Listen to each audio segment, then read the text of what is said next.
மாதம் மாதம் நானும் ஏர்ன் பண்ணுறேன். ஆனால் காசெல்லாம் ரெண்ட்டு, இஎம்ஐ, பில்லுன்னு போயிட்டே இருக்குங்க. சேவிங்ஸ்ன்னு ஒன்றுமே இல்லை.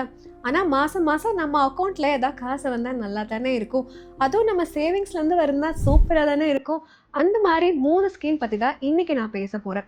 முதல் ஸ்கீம் என்னென்னு பார்த்தீங்கன்னா, post office monthly income scheme. இந்த scheme government of India back scheme. நீங்கள் லம்சமாக ஒரு அமௌண்ட்டை இன்வெஸ்ட் பண்ணணும் அண்ட் இதோட இன்ட்ரெஸ்ட் ரேட்டை மாதம் மாதம் நமக்கு பே அவுட் பண்ணிடுவாங்க.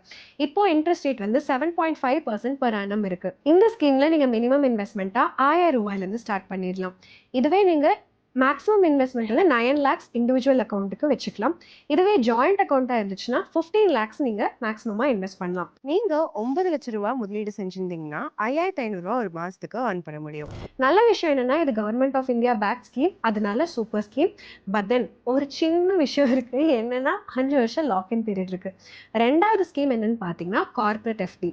நம்ம எப்படி வந்து நார்மலாக எஃப்டியில் முதலீடு செய்கிறோமோ அதே மாதிரி கார்பரேட்ஸ் வந்து கொடுக்குற எஃப்டி தான் கார்பரேட் எஃப்டி.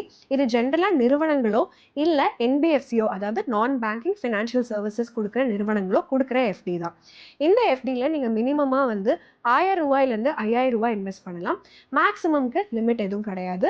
யூஸ்வலாக டென்யூர் வந்து 1 to 5 years. இதனுடைய இன்ட்ரெஸ்ட் ரேட் எவ்வளோ இருக்குன்னு பார்த்தீங்கன்னா 7.75%லேருந்து 8.95% per annum இருக்கு. கார்பரேட் எஃப்டியில் ஒரு சின்ன ப்ராப்ளம் என்ன அப்படின்னு பார்த்தீங்கன்னா, இந்த எஃப்டியில் வந்து எதுவுமே இன்ஷார்ட் கிடையாது.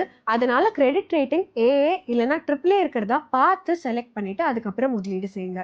மூணாவது ஆப்ஷன் என்னன்னா, debt mutual funds with SWP. எஸ்டபிள்யூபினா சிஸ்டமேட்டிக் வித்ட்ராவல் பிளான். அதாவது டெட் மியூச்சுவல் ஃபண்டில் முதலீடு செஞ்சு ஏதோ ஒரு ஃபிக்ஸ்ட் அமௌண்ட்டை நம்ம மாதம் மாதம் வித்ட்ரா பண்ணிக்கலாம். இதனுடைய மினிமம் இன்வெஸ்ட்மெண்ட் 100 ரூபா. எஸ்டபிள்யூபி 500லேருந்து 1000 ருபீஸ் per month போட்டுக்கலாம். ஜென்ரலாக டெட் மியூச்சுவல் ஃபண்டோட வருவாய் வந்து சந்தையை பொறுத்து தான் இருக்கும். ஸோ மார்க்கெட் எப்படி பெர்ஃபார்ம் பண்ணுதோ அதை பொறுத்து தான் வருவாய் வரும். ஹிஸ்டாரிக்கலாக பார்த்தோம்னா 7 to 8% ரிட்டர்ன்ஸ் வர வரைக்கும் வாய்ப்பு இருக்கு. இந்த 3 ஸ்கீம்ஸுமே ஓவர் நைட்டில் நம்மளை ரிச் ஆக்காது. பட் தென் ஏதோ ஒரு சேவிங்ஸ்லேருந்து ஒரு இன்ட்ரெஸ்ட் ரேட்டு ஒரு வருவாயாக மந்த்லி கொடுக்கும். இந்த 3 ஸ்கீம்ஸில் உங்களுக்கு எது பிடிச்சிருக்குன்னு கமெண்ட் செக்ஷனில் சொல்லிடுங்க.